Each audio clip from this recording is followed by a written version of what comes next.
we doing? We need a disguise. Hey, man. Whoa. Ha ha, very funny, motherfucker. Eddie, I'm with you to the end. Loud noises! Told you we could fly. Oh, the so gross, dude!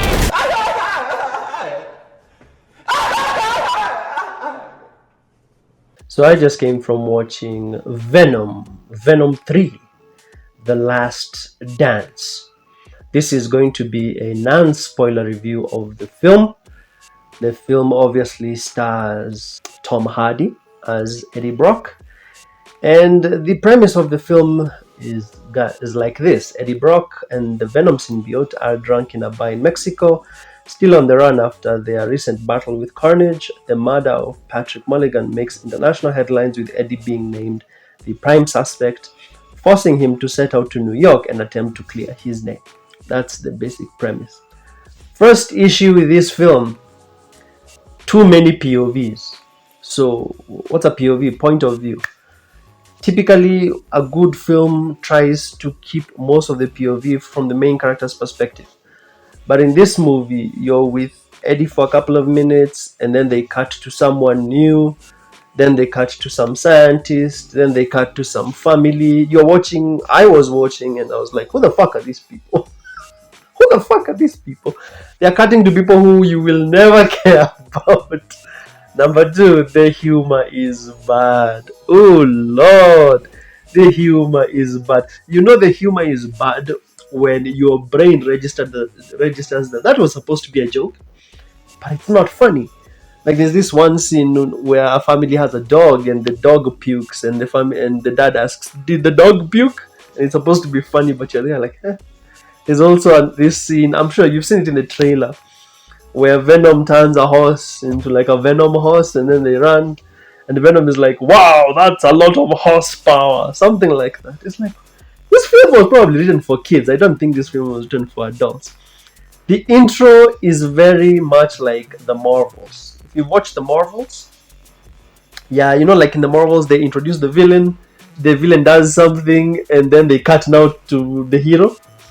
Anytime a film begins like that, with showing you a snippet of the villain, they give you 2-3 minutes of the villain, and you're like, who is this person? I don't know who this person is.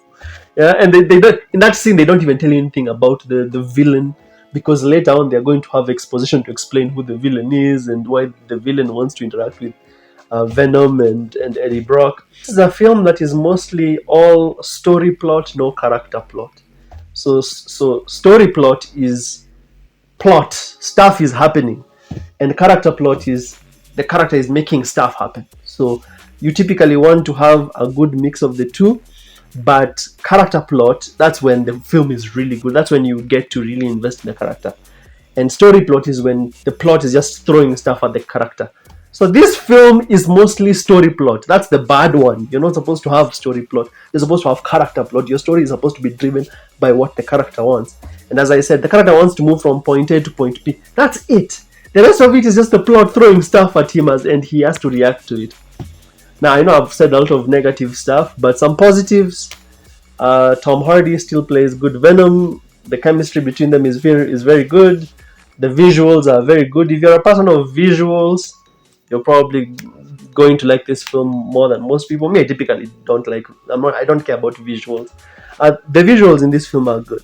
When it's trying to do Venom stuff, especially, some good visual.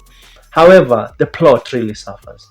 I'm talking like this movie is dumb.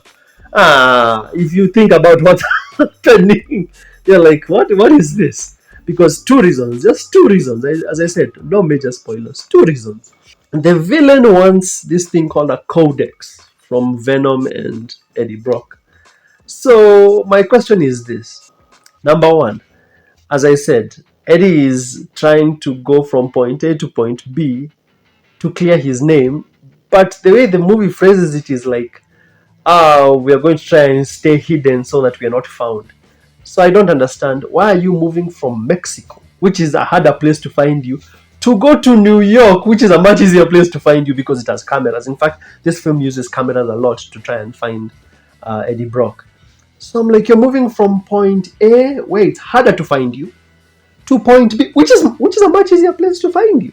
And that's very dumb. It just shows that the character is not like really thinking things through. And number two, these aliens that are coming looking for the codex thing, they can only find the codex if Venom fully transforms into Venom. Fully transforms. So why not just have Venom not transform all the way? Why can't he just transform maybe just the head or just the body? Why does he have to transform the whole way? It's so that the plot can happen. It's so that the plot can keep happening. There are many times where Venom transforms fully into Venom so that the plot can keep happening. It's very bad. It's not good. Because if you think about it for a couple of minutes, you'll realize that the plot is doing stupid things so that the story can keep happening. There's this one scene that happens in a casino. Everything that happens there is very stupid. Big stupidity. It's like, why is this happening? Why are you doing that? This is only happening so that the story can keep going. That's there I was watching the film. The third act of the film, when I say third act, I mean like the last 30 minutes, it's just noise. You'd think you're watching Transformers. It's just noise. Action. And most of it you're just watching and you're like, I don't know who these people are. I don't care about them.